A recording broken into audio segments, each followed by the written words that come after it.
Good morning, everyone. Today I say about my video resume. I am Dinesh Verma from second year AML department, SNS College of Technology. I am passionate about technology, creativity, and continuous learning throughout my course. I have developed strong skills in programming languages such as C, Python, and Java language, along with a good understanding of data structure and web development. I have worked on several academic projects, including a mini project on online shopping management, where I learned how to design efficient user interfaces and manage databases.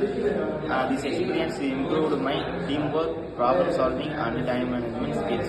I also participated in college fest and coding workshops, which helped me stay updated with new things of technology. Apart from academics, I am a good communicator and enjoy collaborating with others to bring ideas to life. I believe in learning through practice and always aiming to deliver quality.